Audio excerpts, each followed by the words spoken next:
Well, hello, everybody. Thank you for being here at this time. Stephanie, we're very excited to hear your presentation. So before we get started, I just kind of want to go over the ground rules, go over what to expect. Stephanie, you'll be making your presentation with your PowerPoint slides that you've already showed us. And you'll have about 25 to 35 minutes to complete your presentation. Afterwards, Dr. Robinson and I will ask you some questions. And then after that, you'll have an opportunity to ask us some questions if you have any then, okay? I want you to relax, enjoy this time. This isn't anything that should be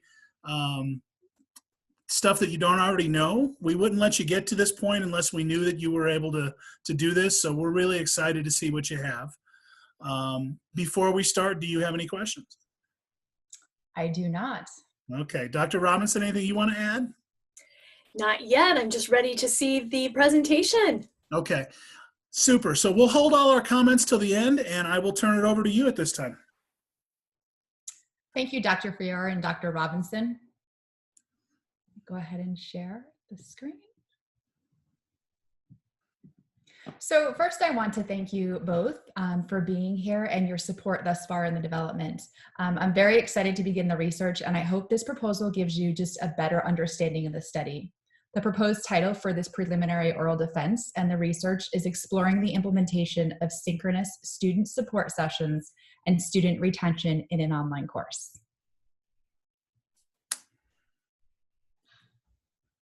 Next slide, please.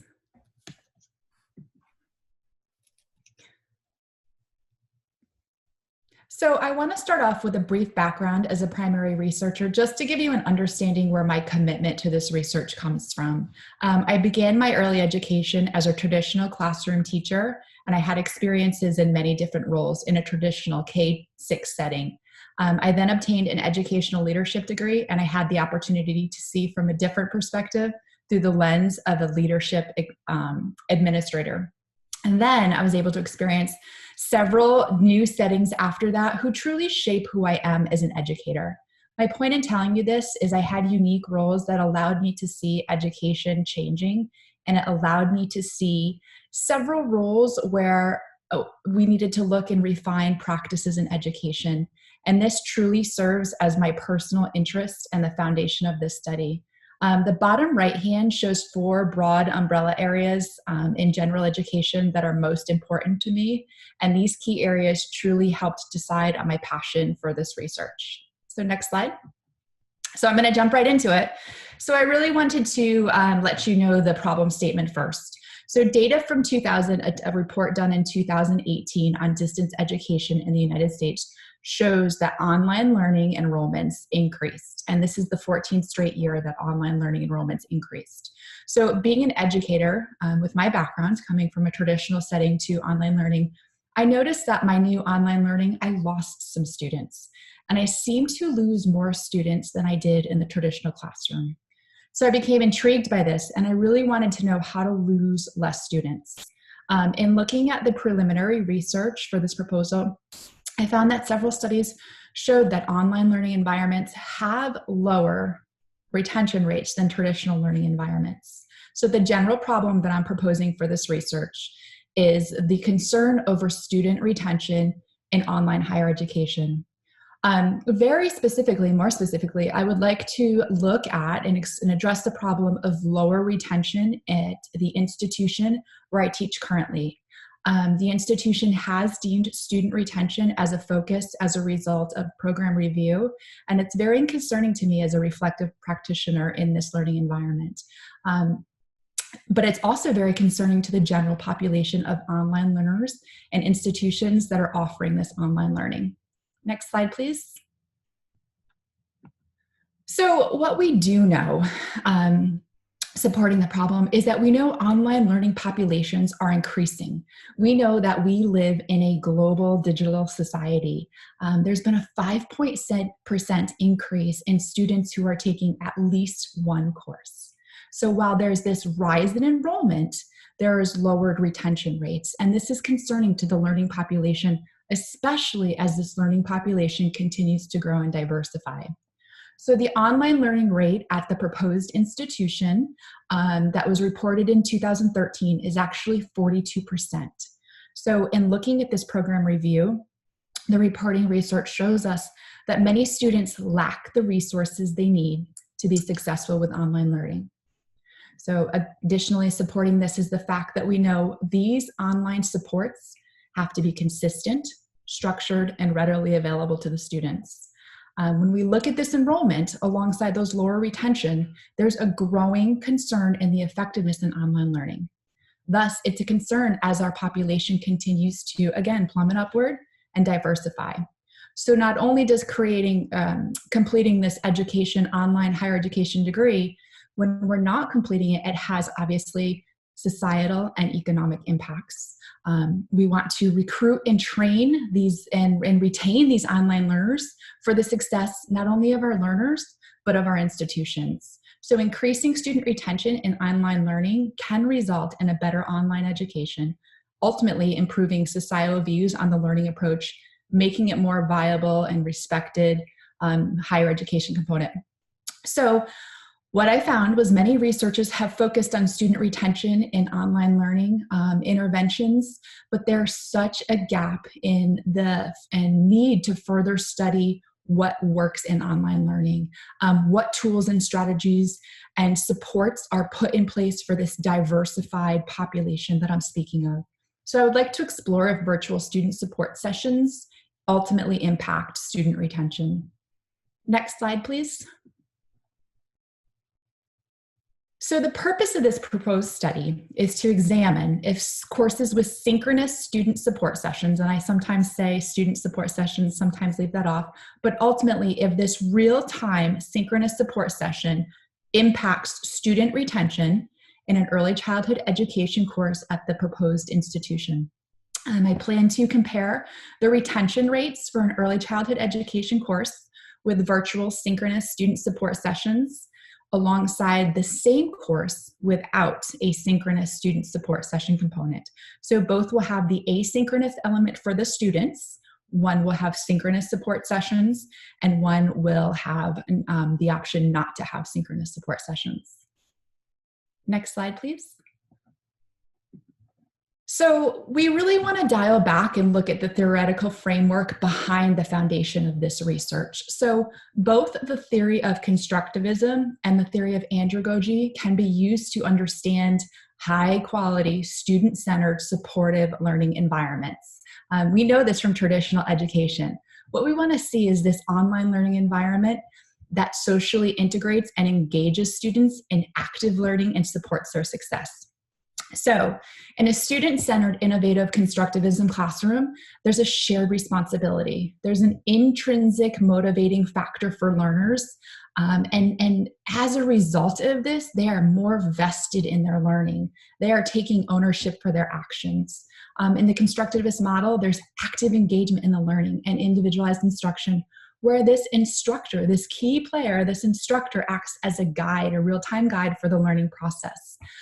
Implementing the constructivist model in online learning could be advantageous to the learning process, and it could support retention rates in higher education. The second part of this is the theory of andragogy. So the demographics of the online learning population have transformed, and it includes many non-traditional students. So these non-traditional students, and I'll tell you more about the specific population in just a minute, but these non-traditional students possess unique characteristics. They must have an active partnership in their learning. They must take charge of their learning, but they need that external support that's not evident in the asynchronous environment. As a matter of fact, a study in 2014 by Milgrave showed that online adult learners preferred interactive learning. They preferred live discussions and immediate video, audio access to enhance their learning experience. So the theoretical framework is very crucial as we move forward. Yes, next slide, please. So let's dial back. Let's go way back. Online learning. Man, it has evolved since the giant computer in a room with one person behind it.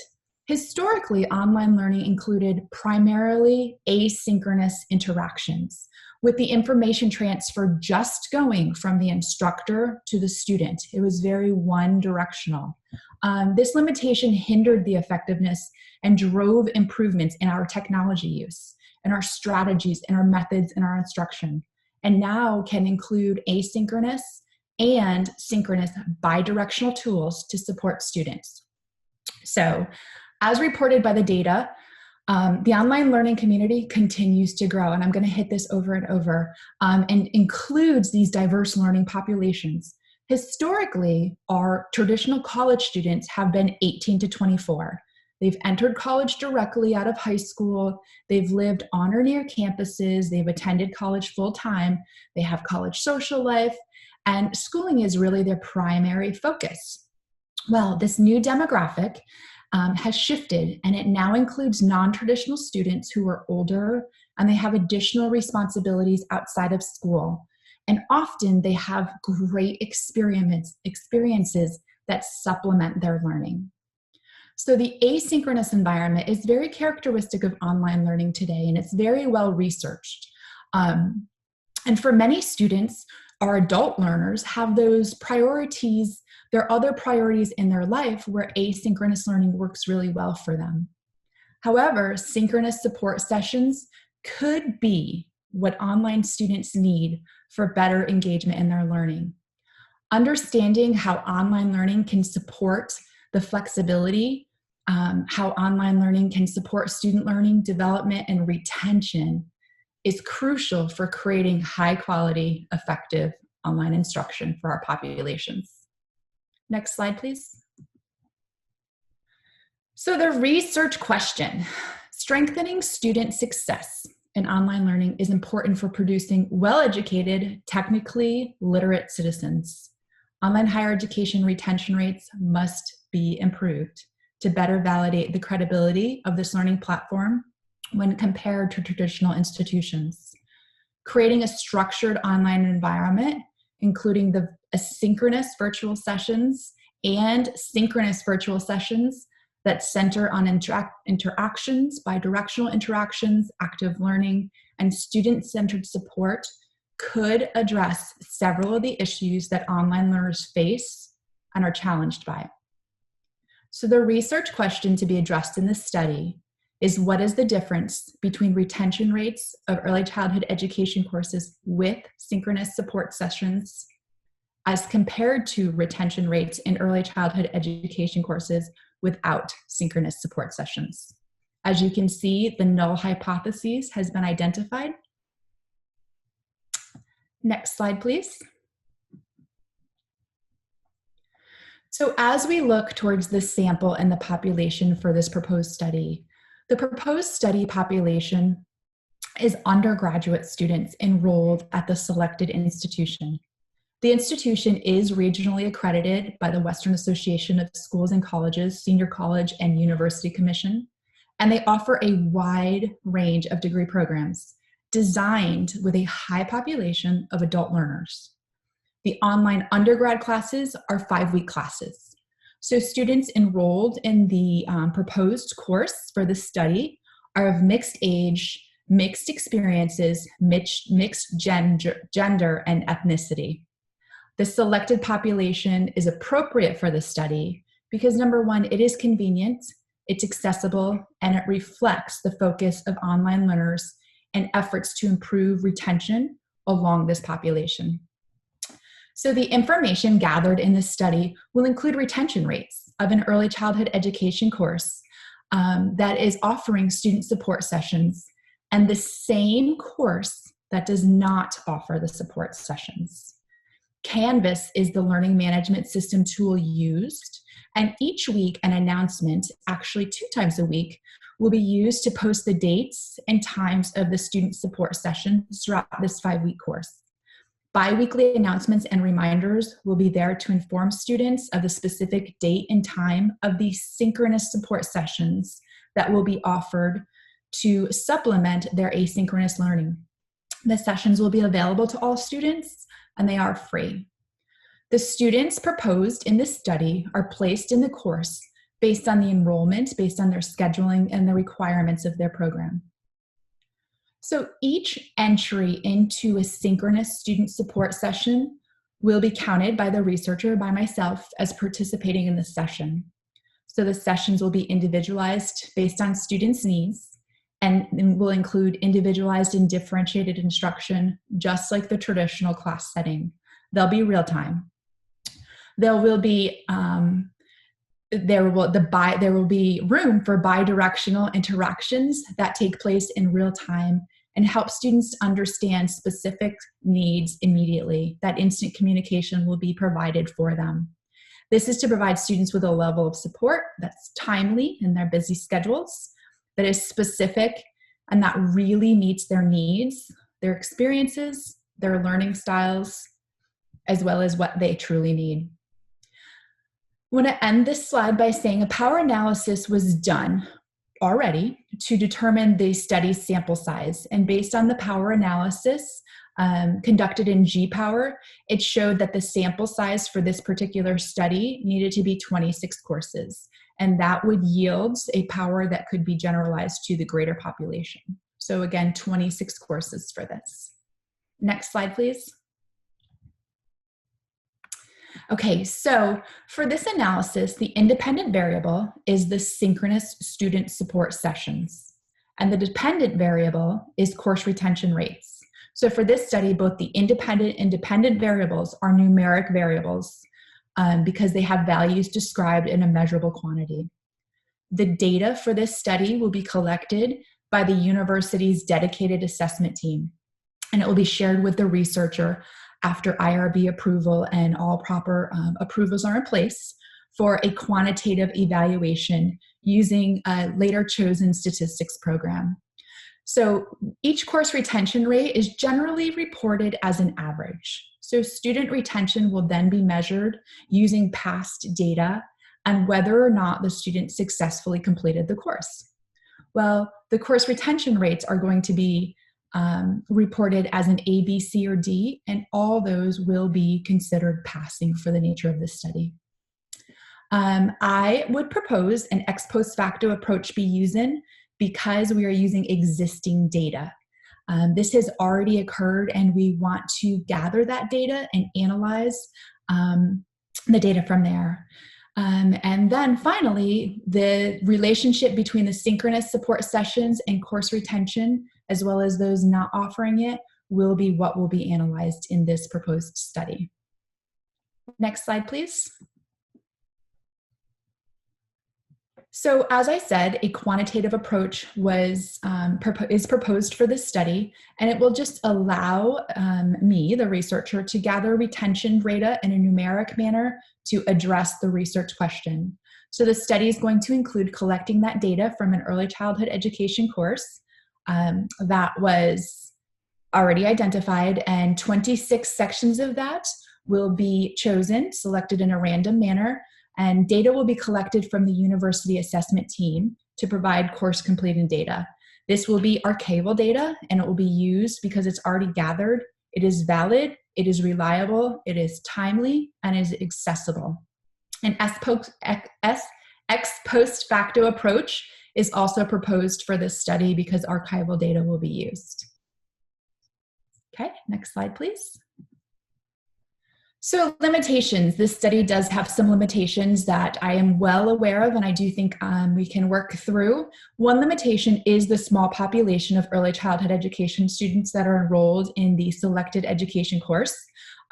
While this is a limitation, conducting research on this course will just provide us basic insight and provide data to better understand if these student support sessions do have an impact on retention for future use.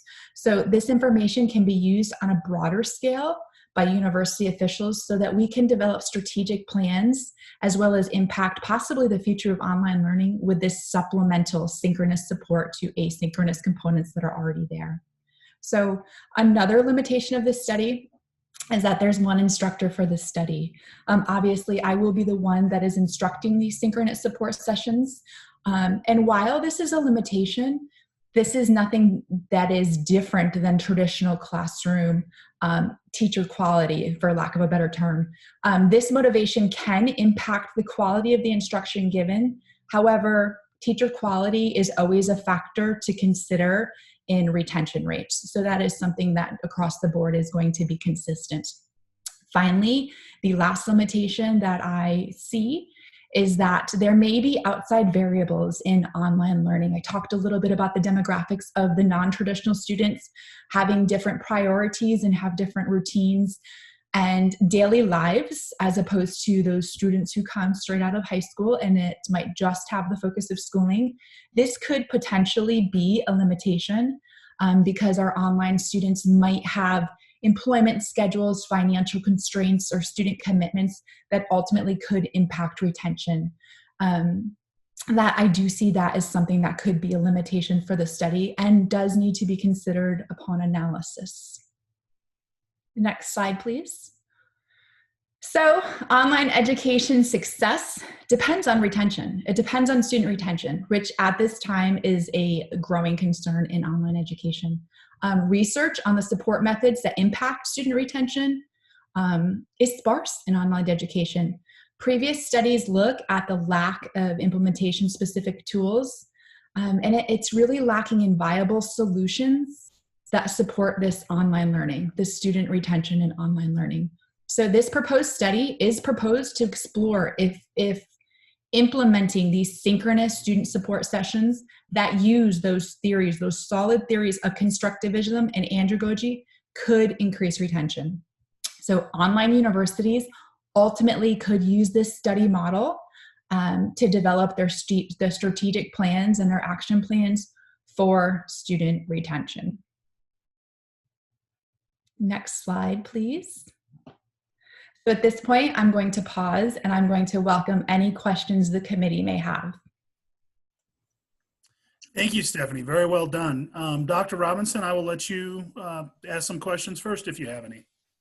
Absolutely. Stephanie, do you need to take a drink first? Breathe. That was, thank you. Yeah, breathe, take a drink. So this is most certainly a very timely proposal with the amount of students going online and the popularity of being online. And so I have a few questions. How did you choose this particular topic? What was the aha or the spark that said, oh, student retention, and here's how I'm going to study this? Yeah, great question. In my dissertation planning classes, one statement that really kind of has always stuck with me is you have to love what you're studying, because you really do get to know it and you really have to dive deep with it and you really form a relationship with it. So as I look back to my introduction slide, I had those 4 key words at the bottom. And truly the first one of those key phrases was the power of one. And the reason I chose this is I was losing students in online learning and I needed to know why. And I wasn't understanding why I was doing the same thing, very similar teaching style to what I did in my traditional setting. So when I started to lose online learners, I really questioned what practices I could implement and put into place to help bring those students through to positive retention success. So in thinking about this, I started to explore how to help these students. And there wasn't much out there. There was, but it often had to do with something that was out of my control. Implementing synchronous student support sessions was in my control, so it really became an interest to me. And also, I was looking for an answer. And in all the literature review, there was no answers. So it really became up to me as the researcher to figure out the answer. Very reflective. Absolutely. Wonderful. Okay, so my next question then is about your framework. And so you brought up that the synchronous sessions would have that bi-directional engagement with students. So in your framework, you considered the constructivism and andragogy. I'm wondering if you thought about social interaction theory. Yes, I did. Actually, that was a component that was connected to constructivism. And when I thought about it, I really thought that is another theory that can absolutely be brought in. And to be honest with you, can be seen and evident in constructivism. While I was looking for the broad scope of theories, I really chose to select the 2 just because I wanted to go deeper with those theories rather than surface. So I think that theory is just another one that supplements the need for the social interaction and the bidirectionalism. Mm-hmm. Great Excellent, point. excellent. Okay, one more question and then I will turn it over. For data collection, I'm just a little confused. When you talk about the 26 sessions, are you talking about 26 sessions with synchronous video and then 26 sessions without for a total of 52 collection classroom points? Yeah, that's a great question. When I did the power analysis, what that showed was that to have a valid experiment, I would need 26 courses total. So given the average of approximately 11 students a course yielded the results on that. So there actually be 26 complete courses completed in the study. There will be 13 that have been conducted without the support sessions. And then 13 later that were conducted with the support sessions. So there's actually 13 both ways to account for the 26. Perfect. Thank you, Stephanie. Todd, I'll turn it over to you. Or Dr. Fiore, sorry. Thank you. No, that's all right. We're all friends. Stephanie, I think this is a very well done proposal. Your presentation was excellent, so I want to commend you for that. I have a couple of questions. One is related to what Dr. Robinson just said. Just to clarify, the courses that have the video support tied to them, are all the students required to take part in that, or is that just that some of the students in the class would be taking part in that? Yeah, that's a great discussion. And to be honest with you, I would love your feedback here on what you think. I think that ultimately, my goal is to post 2 announcements a week, one at the beginning of the learning week, which occurs on a Tuesday, and one towards the end of the learning week, which will be Saturday or Sunday, because students typically have an assignment due on Monday. So if I can catch them early on in their learning week with the announcement, I can offer them support on their discussions. And then later on in the week, when they're working on the assignments and they've kind of veered their focus towards the assignments, I will offer them that. So ultimately, there will be 2 support sessions a week. They will be posted in the announcement. Now, one of the things I thought about as the researcher is also reaching out to students individually who might be struggling and who could be in the gray area for retention, and just offering them that additional level of support in a more personalized manner. So maybe sending them an email that says, "Hey, Dr. Fiore, I noticed I noticed last week you had a difficult time constructing your lesson plan. Here's an article on standards. In addition, I'm offering a support session on Friday of this learning week." So to be honest with you, I am really not sure. At a minimum, there will be an announcement offering it to them as a voluntary session 2 days a week. But I also have thought about offering it to students on a more individualized manner. Okay. I think, and you asked me my thoughts, I think one thing to consider is that a lot of times students that attend online or are drawn to online do so in particular because they like the asynchronous format. You mentioned yourself that a lot of non-traditional students have busy schedules. We know we've worked with students in the military or that have different type of obligations that make a synchronous session difficult. So you just may want to consider ways to accommodate those students as well that may not be able to make one or the two. The other thing you might want to consider is what threshold of participation you might include, or you might that might be needed to consider that a support session course. For instance, if you offer this every week but only one student takes advantage of it, is that going to meet your threshold? So that's just something to think about and something to consider. Okay. Those are great points. I will write them down and consider that. So you defined, you talked a little bit about student success, and student success has really 2 components if you look at the literature. One would be from an institutional point of view. So like you're talking about student retention, student persistence. But there's also the individual point of view. So the student themselves has their own definition of success. It might be their grade point average. It might be their progression towards their degree. Did you consider looking at any variables tied to individual student success? I did. I actually had the same mindset as you did.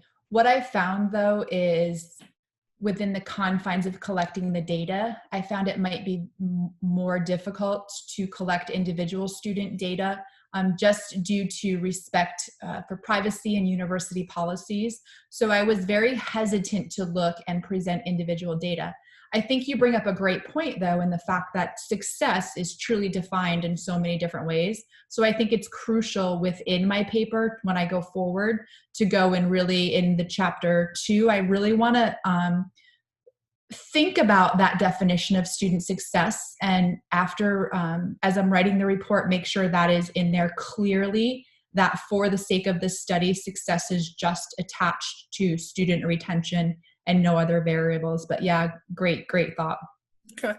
And, again, in chapter 1 in the definition of terms section, you might create your own definition of student success so the reader knows what to expect. So. Chapter 1 definition of terms. Perfect. Thank you for that. I think I goofed into chapter 2.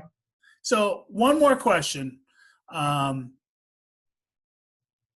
Many times, as a student, I'm sure you get asked all the time by your friends and colleagues, hey, what are you writing your dissertation about? What are you doing? What's your topic? If you could sum up your presentation and your proposed study in like a 30-second elevator pitch, what would you tell me, or what would you tell somebody that asked you, hey, what's your study about? It's a great question.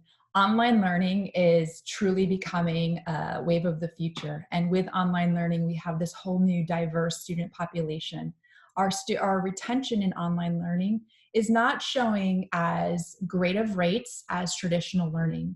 So my study is looking to see if the offering of real live support sessions for students makes a difference on them being successful and having a better retention or a positive retention rate in the course that they're taking. Excellent. Thank you very much. Dr. Robinson, typically at this point, we might confer individually about whether or not Stephanie would be moving past this point. Unless you have any objections, I feel comfortable that she did a great job. And I'm absolutely confident in Stephanie moving forward. Okay, super. Stephanie, congratulations. You've passed your preliminary oral defense. So the next step for you is to make sure that you upload a copy of your PowerPoint presentation to DSEM. And there'll be one of the selections that there's information on that in the handbook. And then Dr. Robinson and I will approve within DSEM. And then you'll officially be able to move on to the next step, which is let's start looking at an IRB application and getting your data and going from there. So I want to offer you the chance to ask any questions you might have, though. Do you have any questions? Just a quick question. Is DSEM, you said I can find more information on that in the handbook. That's how I can find where to access it? In the dissertation handbook, in the step-by-step information is where you can find how to do that. DSEM is the same system that you uploaded your letter of intent to. So that's just where we officially approve it. The other good part about passing your preliminary oral defense is that your future dissertation terms, you'll now have the $500 support fee removed. So you just made yourself some money there, or saved yourself some money by getting this done. But I had no question that you'd be able to. You've done a great job so far, and I really look forward to the results from your study, because I do think it's timely, and I think this is important information. Any other questions? Thank you so much, Dr. Robinson and Dr. Fiore. Again, your support throughout this process has been amazing. So I really couldn't have done it without you. I'm excited to see your results. Me too. Sure. So that being the case, that will conclude our preliminary oral defense here. And congratulations again, Stephanie. Thank you so much for your time.